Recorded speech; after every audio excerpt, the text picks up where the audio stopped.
The question is, do you agree that Scotland should be an independent country? For me, the principle that we work best when we work together. Well, they didn't. Very serious. The referendum. It seems to me that they're not dealing with the issues.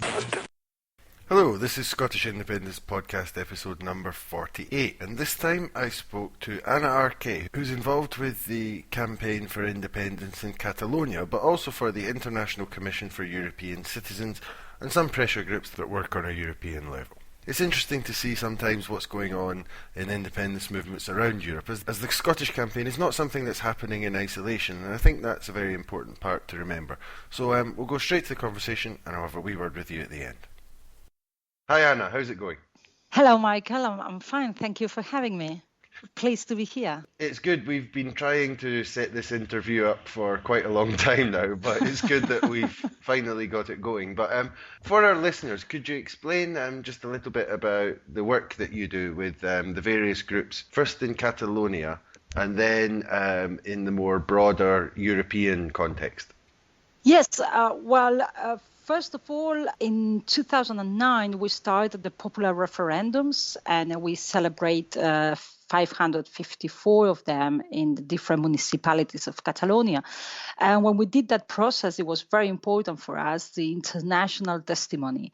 So that's why we started to work in a very systematic and programmed way to relate ourselves with different political and social actors and interlocutors in Europe. And that's how we started to work with Scottish and Euskal Herria, Basque people or Flemish, etc., which was a very, very positive experience. And from that moment, some years now, we still are working together, and it's a very exciting exercise. It's not only positive, it's not only hard work, which it also is, but it's very exciting because we get to know a lot of things that sometimes are common in the different processes, and we learn how to overcome it, or how ones do these things and the others do the other things. And we also share information that, sometimes is not given quite just like that in the media. And that's also very, very important. So from that, we created the European Partnership for Independence, which has been very, very positive. And then we thought that there was time to do something in concrete, and that's why we created the International Commission for European Citizens, from which we are collecting signatures all around Europe, defending the exercise of the universal right of self-determination. And that's very positive as well, because it has allowed us to go and talk about all of our processes in Germany or in very different places in Europe with a very good response.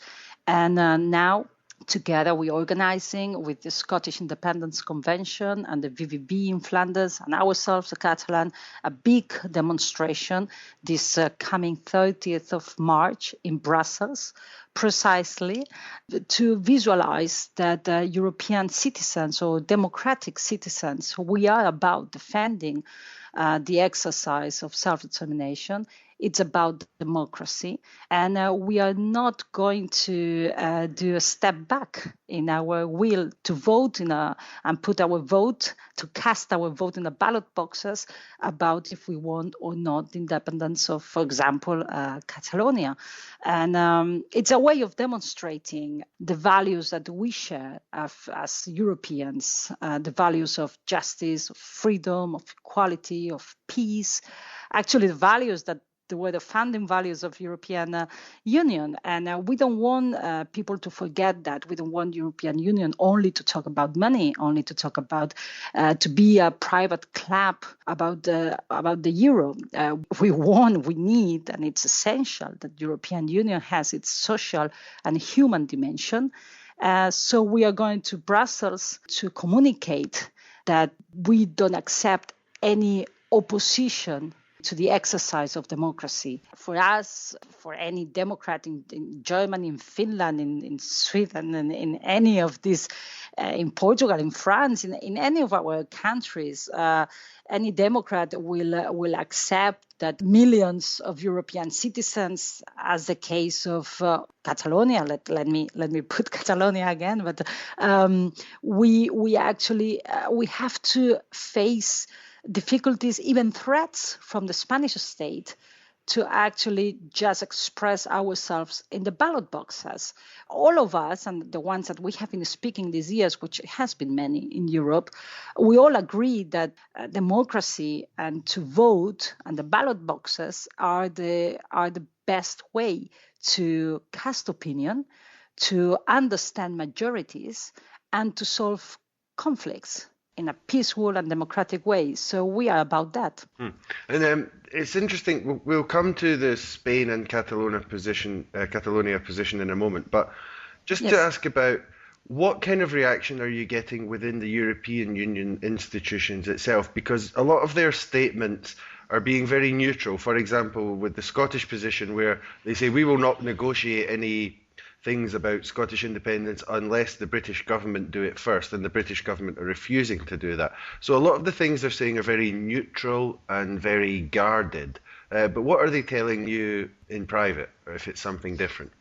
Well, as we like to say, the international community, it's very broad, obviously, it's very vast, and it happens the same in Europe. I mean, there's different levels of interest and different opinions and lobbies. Obviously, there are people in Europe that don't want independence of Scotland or Catalonia, and there's a lot of people that they do want independence. But the bottom line is always not about if one's won or the others don't, or the threats they may do for Scotland to go out of the European Union, to go out of the world, and all this fear campaign that I actually think that more than fear campaign, like the lying campaign.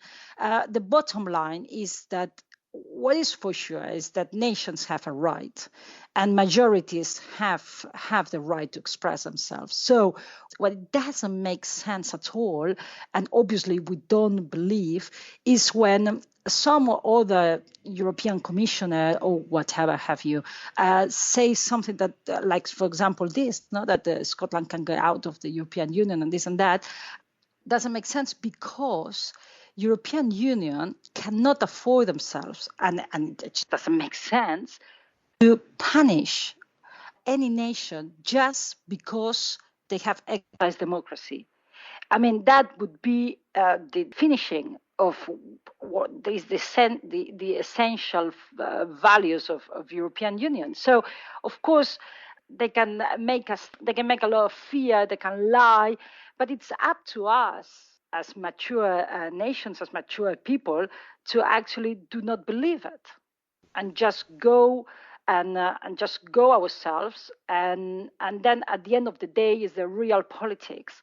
And at the end of the day, it's the principle of effectiveness that is called in law, the principle of effectiveness. So, and that's what we have. So it's up to us if we want to assume all these fear stories, lying stories, or just be conscious that it's impossible to be punished because you want independence or because you want to self-determine yourselves. So we have to get over the fear factor. So to come on to Spain and Catalonia more specifically, it's very different, the position there. Could you just explain the current position, please? Because I think most people in Scotland are aware that the Spanish government maybe isn't allowing a referendum. Maybe people know that, but could you explain a bit more about how the situation is developing? Yes.